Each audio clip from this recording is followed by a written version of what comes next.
The first is I don't have a very good idea in my mind how our typical insurance operations work. I mean, in particular, how money leaves the insurance pool and enters the investment pool, and how our operations are different than the typical run-of-the-mill insurance operation, around the country. Why are we able to generate so much more float than the XYZ company, somewhere else?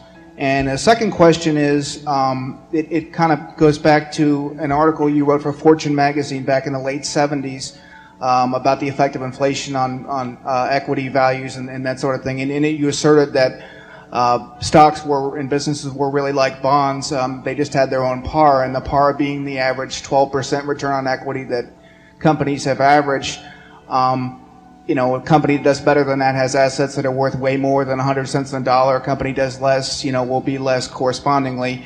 My question is, when you're projecting cash flows of a company as a prospective investment, why would you use the interest rate, of risk-free treasury bills? Why wouldn't you use the sort of opportunity cost to discount it that maybe Charlie was referring to, maybe 12% return on equity of average corporations, maybe, your 15% goal, maybe Coca-Cola's return on equity is a comparison. I mean, doing that would dramatically change the value of the company that you're evaluating, as I'm sure you know. Why would you use the risk-free rate is my question. The risk-free rate is used merely to equate one item to another. In other words, we're looking for whatever is the most attractive.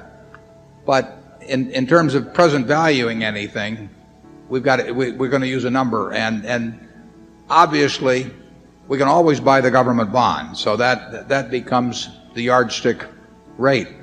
It doesn't mean we want to buy government bonds. It doesn't mean we want to buy government bonds if the best thing we can find has a present value that's works out at 0.5% a year better than the government bond.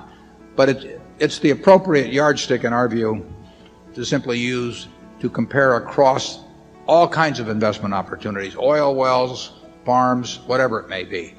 Now it gets into a degree of certainty too, but it's the yardstick rate. It's not because we want to buy government bonds, but it does serve to make that a constant throughout the valuation process.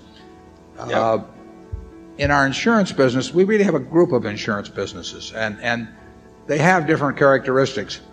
The consistent characteristic actually is that they're all very, very good businesses. Some of them are a lot larger and have opportunities to get larger, and some of them are not so large and have limited opportunities in terms of growth.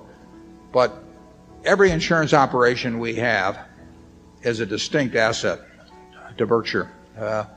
We've got smaller workers' comp operation. We've got a credit operation, credit card operation. We've got a home state operation. We have all these different business, Kansas Bank, Sureties, whatever. They're all good businesses. Some of them don't develop a lot of float relative to premium volume. The nature of Kansas Bank or Surety is that it won't develop a lot of float. It just happens to be the kind of business they write. The nature of comp is that it develops more float because comp claims pay more slowly. You really should think of each one of those having different characteristics.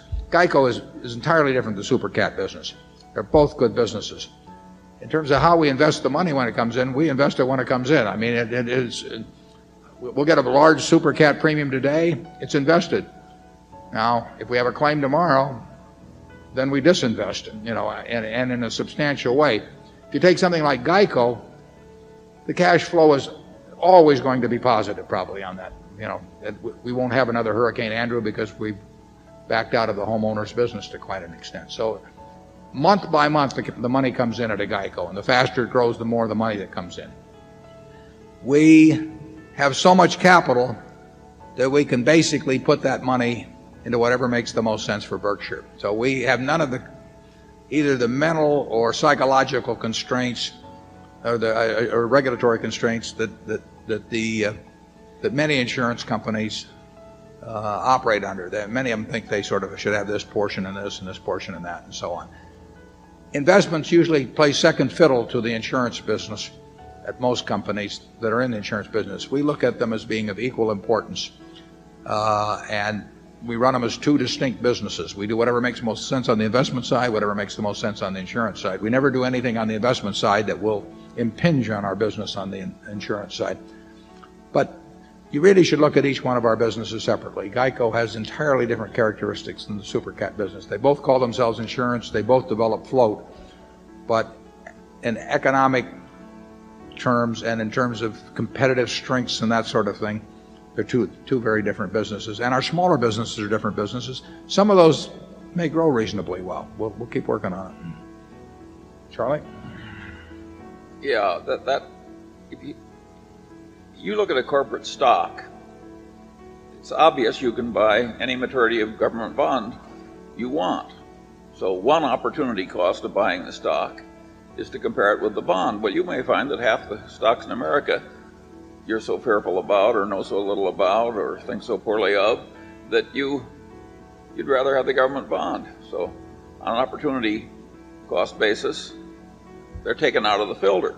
Now you start finding corporations where you like the stocks way better than government bonds. You've got to compare them one against the other. And when you find one that you regard as the best opportunity, that you can understand as the best opportunity, now you've got one to buy. It's a very simple idea. It uses nothing but the most elementary ideas from economics or game theory. It's child's play as a mental process. Now it's hard to make the business appraisals, but the mental process is essential. If Charlie and I were told we had a choice of buying stock A, B, C, or D, and all 2,500 or 3,000 or whatever may be listed on the New York Stock Exchange, or buying a 10-year government bond, and we had to hold the stock for 10 years or the bond for 10 years, probably in at least 80% of the cases we'd take the 10-year government. You know, in many cases because we didn't understand the business well enough elsewhere, or secondly, we may understand it and still prefer the 10% government. So, but we would measure everything that way. And I don't know, did you come up with 80% or where, Charlie? Desert Island 10 years? Get to fondle a stock certificate or fondle a government bond? Which one are you going to choose? But anyway, I think life is a whole series of opportunity cost. You got to marry the best person who is convenient to find who'll have you. Investment is much the same sort of a process. I knew we'd get in trouble after lunch.